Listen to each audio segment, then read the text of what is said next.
Again, I am Mirko Chardin. I'm currently serving in the capacity of being the Chief Equity and Inclusion Officer at Novak Education.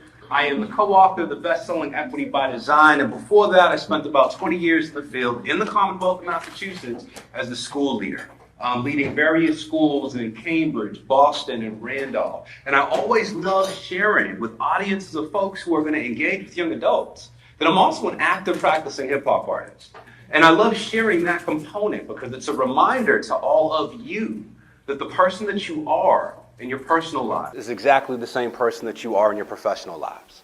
And that, in particularly, for those of us who've committed to supporting other human beings, we have to develop that metacognitive ability to see ourselves as we authentically are when we engage and do the work, so that we don't unintentionally manifest as a barrier. That we don't unintentionally show up and say, hey, I just want you to pay attention to that one small slice, while all the other human beings that we engage with see the full magnitude of who we are. Norms and some ground rules for our conversation today. And we frame it as a conversation because it's not just going to be about us. We're going to drive this slideshow and share some content, but it's really going to be about the conversations that you have amongst yourselves that allow us to have a positive and powerful experience this morning. So first and foremost, we're asking you to stay engaged. We live in a world and society where there are temptations to have your attention go in different directions all the time. I know my cell phone goes off with texts and news alerts and emails and things that draw me in different directions. But I promise you, if we hold this time sacred, we're going to have a powerful experience, because that second norm is expecting each and every single one of you to speak your truths with no shame, blame, or judgment. That means it's okay to ask questions, it's okay to disagree, it's okay to push back. We are not trying to silence any voices. We want to ensure that there's a safe enough space, a brave enough space, for us to all be seen and heard in the ways that work for us. Now, since we're asking you all to speak your truths, we also want to highlight the fact that sometimes when we ask other individuals to share their authentic experiences and perspectives with us, we experience some discomfort, which doesn't mean that anything bad has taken place. But sometimes we hear experiences, we hear perspectives, we hear ideas that are different than our own. We hear perspectives, experiences, and ideas that push us outside of our comfort zone. So we want to signpost right now that you should prepare to experience that. And when you do, it simply means that you're being pushed beyond the limits of your current mental operating model and making connections in new and rich ways. And certainly, last but not least, we want the work to always be conceptualized as a marathon, not a sprint. It's not about checking off a box. It's not about getting to a quick destination. It's really about committing to this work of creating these spaces that value and honor our humanity, as well as the humanity of the young adults that we're digging in with. So we need you to also prepare to accept and expect non-closure. That means you may leave with more questions than answers, which is not a bad thing. Because if we're on this journey of being committed to this work, then it's about being on a journey that leads to us, committing to being open as we are hearing, learning, reflecting, and growing in rich and robust ways. And as we begin, I also wanted to share with you all a tool to help if any feel moments of dysregulation as we go through this process, because we're going to dig into some challenging content. This is a tool that comes directly from Zaretta Hammond's Culturally Responsive Teaching in the Brain. It's known as the SOTA strategy. And it's a tool that I actually personally utilize in my own life to keep me together when I feel that emotional intensity going crazy. And the first step in this is to stop if you can. Can you stop yourself rather than react in a habitual way? Can you take a second to observe and check yourself? Not to react, but to check yourself. Take some deep breaths and make sense of what's going on. Can you then deliberately detach and try to shift your focus to pleasant or inspirational images that help calm you?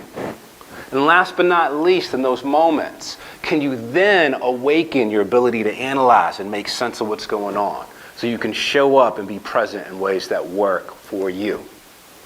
Now, we also want to conceptualize, when we talk about this work, we're in it for the long haul. This is not about a splash in the pan. This is not about 1, 2, 3 years of work. This is committing to doing work that is going to support and lift up our youth. And sometimes when we envision that work, it's kind of like a roller coaster with loops.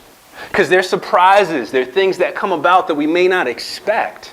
But again, if we're truly committed to this work, we have to understand that it's about the long haul. It's not about a splash in the pan. And in addition to that, I want to lift up the fact that in the society that we live in, a lot of people, and particularly those of us who live on social media, will say things like, success is a straight line. All you have to do is find the right cause, have the right intentions, and you'll be able to get there. Sorry, not sorry. We're going to trouble the waters today and let you know if you are engaged with work that has to deal with other human beings, then success looks like this image. Sometimes it's a little bit of a cha-cha or a two-step. You take a couple of steps forward, you think you're going in the right direction, just a cha-cha a little back, and realize you need to move to the left or the right. And we want to lift up that this is a normal process in the work. This work is not easy. It requires our commitment and determination. So when we encounter challenges, or when we realize that we have entered in the wrong way, that we've made mistakes, it's not about shaming or blaming. It's about acknowledging that we might be lost in this chasm, but as long as we continue to move forward, as long as we continue to be authentic and support those that we believe in, we'll be able to get to that place of success. And it'll be an awesome thing. Now, one of the first things that we want to share with you all, and when I say share with you all, is through this presentation, we'll be sharing content, but we'll also be modeling certain activities that we think are important for you all to wrestle with. And the first is what we call a welcoming activity. And we believe in beginning every engagement with human beings with a welcoming activity, an opportunity to provide all with an opportunity or chance to be seen and heard on our own terms. As a former school leader, when I engage with parents and caregivers, I always begin with welcoming activities. When I engage with my staff, whether it was a faculty meeting or professional learning community meeting, always started with a welcoming activity. As a former school teacher, same deal, always begin classes with welcoming activities. And the one that we have for you this morning, I think, is a pretty fun one. Because what it asks you to do is, if you have a device or a cell phone, it asks you to actually take them out and find some images that represent memories that you've had over the course of this year that were powerful. Memories that if you had the ability to just snap your fingers, or if you end up finding out that you won that crazy Powerball or Mega Millions jackpot, maybe those would be the places that you would go right back to. And we want you to find those images. And then we just want you to engage in a turn and talk where you do some sharing and listening with those around you about those fabulous spaces that you would zoom back to. And now if you don't have a device or you don't have any images, it's okay to just spend a moment in reflection and think about what those moments are that you would love to zoom back to and that you are prepared to share with your colleagues about. And we're going to do some modeling before we get you started. This image on the top is the space that I'd always like to zoom back to. It's an image of myself and my wife Haley on the beach on horses in Jamaica in August of last year. And whenever I am thinking about a place that I would rather be in, and particularly when I'm on a highway stuck in traffic, right there. And Jeff, you want to talk about yours? Yeah. So this is a picture of me and my baby. This is my daughter, Janae. Janae started her own business, her own baking business when she was 15. And so my little entrepreneur was invited to do desserts and Ayanna Presley's birthday cake, right? And so we were sitting there and she's like, Mommy, no pictures, no pictures, no pictures. And I'm like, I just need one selfie. I need to capture this moment.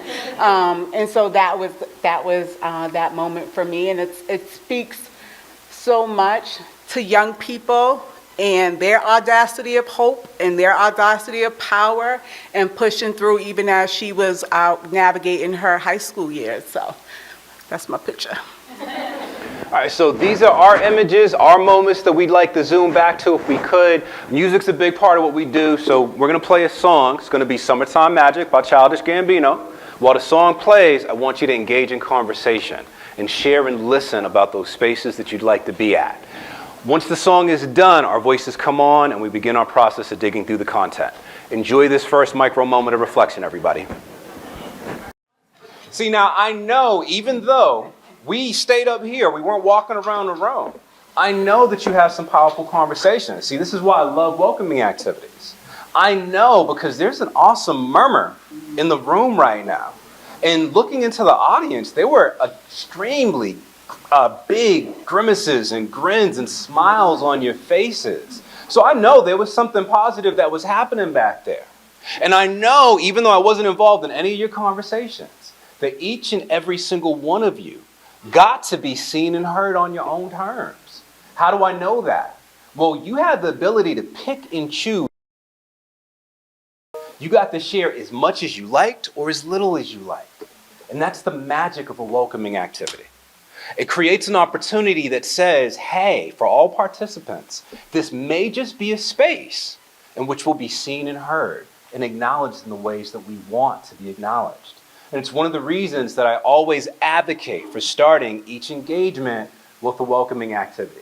And for those of you who will continue on with us in future trainings, we will show you different examples of different welcoming activities at the onset of each and every session. Now, reflection is also a dynamic, hugely important portion of this work. And oftentimes, due to pressure, we will not make time to reflect.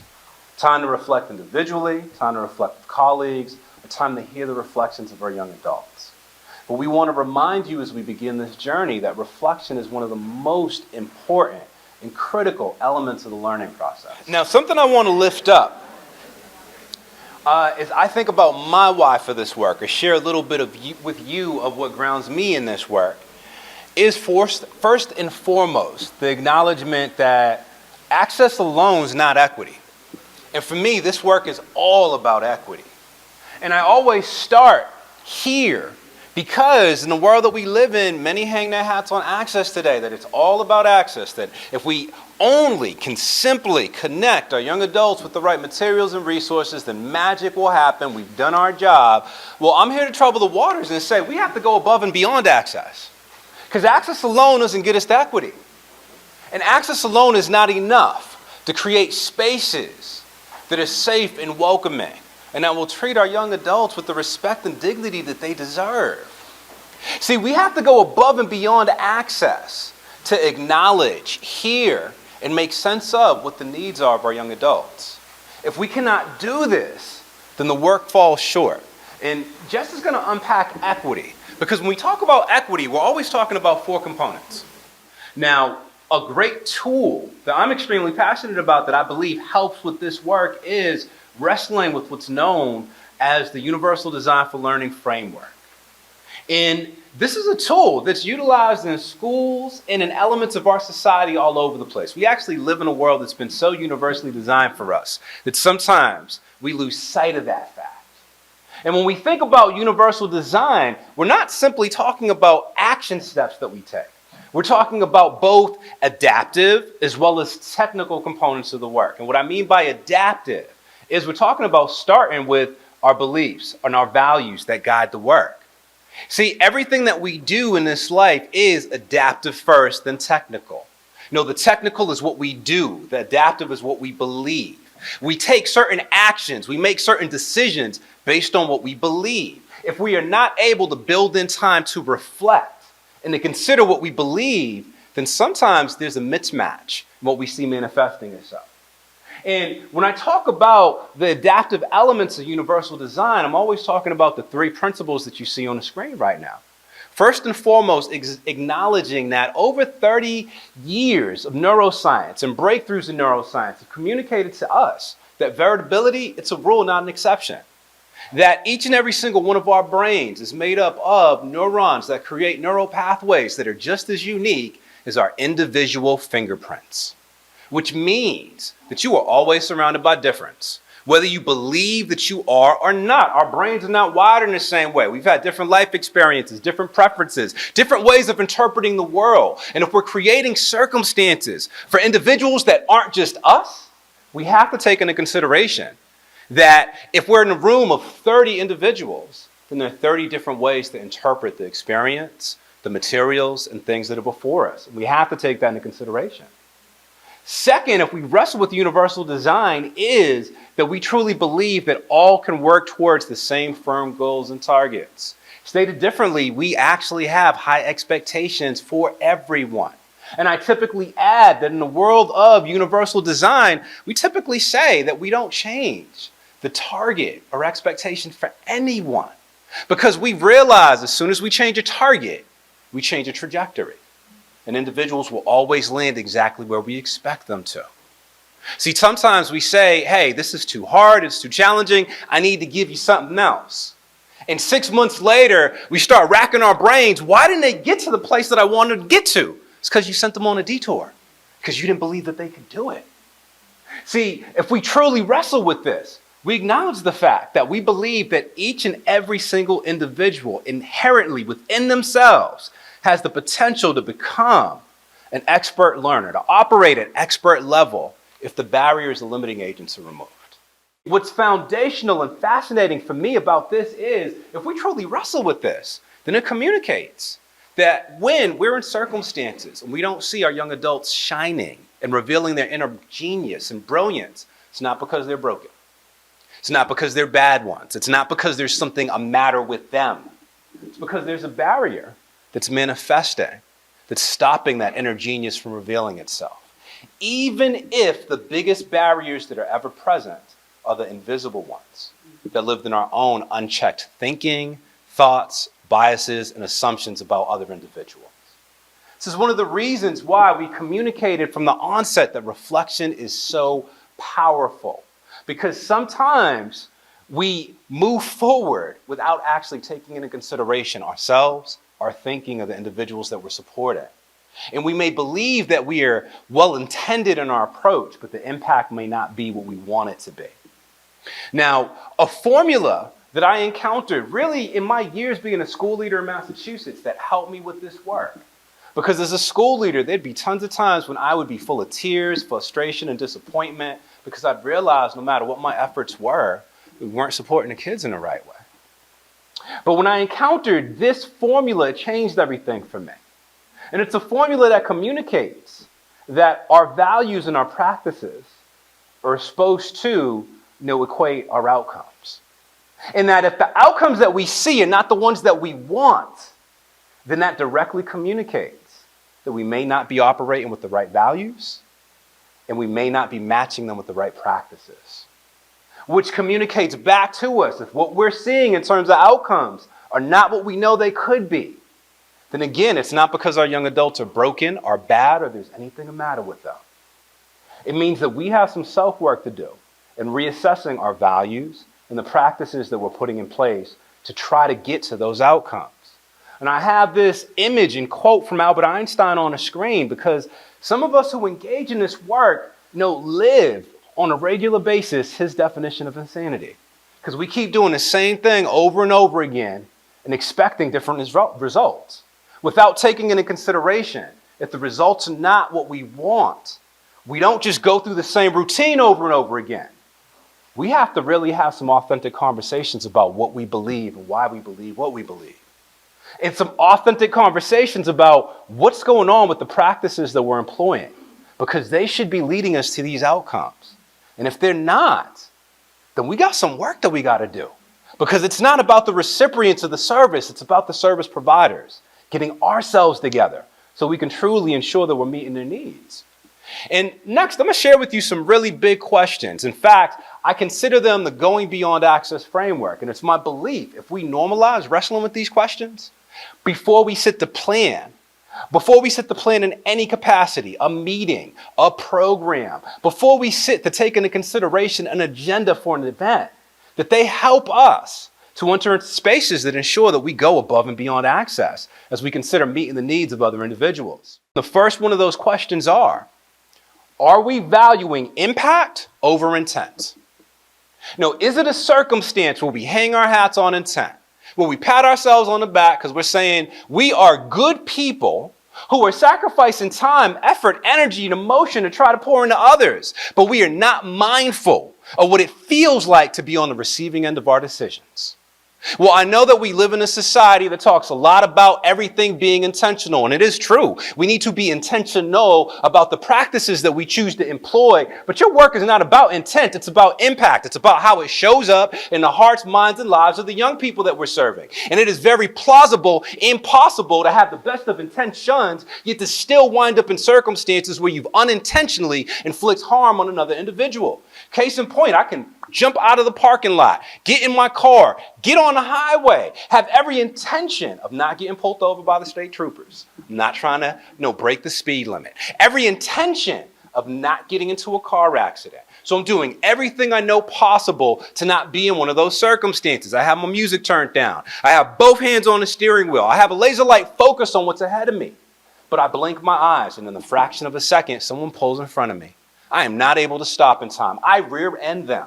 This wasn't my intention. I did everything that I knew to do to not be in this circumstance, yet I'm still finding myself in a position in which I've inflicted harm on another individual.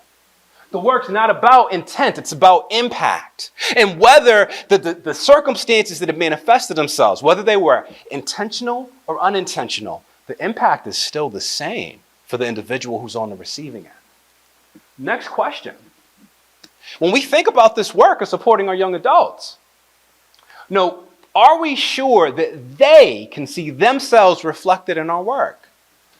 Or is it a circumstance of us doing things like say all means all are welcome, while implicitly communicating to some that they are invisible because they never see any evidence in our practice, even in the images that they see up on walls when they enter into our facilities, that we are aware of the fact that individuals from whatever their identity markers are have historically contributed to our society, are currently contributing to our society, which therefore reinforces the chance or hope that we believe that they will authentically contribute in significant ways. And when I ask this question, I'm not talking about an act of politics or a simple act of kindness. Again, I'm referring to neuroscience, because each and every single one of us as human beings has a small almond-sized gland in the middle of our brain known as the amygdala. It's that gland that's responsible for triggering that survival mode, flight, fight, or freeze reaction. And when we enter into spaces, all of us as human beings, where we are not sure that our identities have been reflected, we don't know if we can authentically be safe in the space. We don't know if the individuals in this space will actually hold us in high regard or treat us with respect and dignity. So our amygdalas go into red alert. And we need to ensure, if we're truly communicating that these spaces are safe, that our young people see themselves reflected.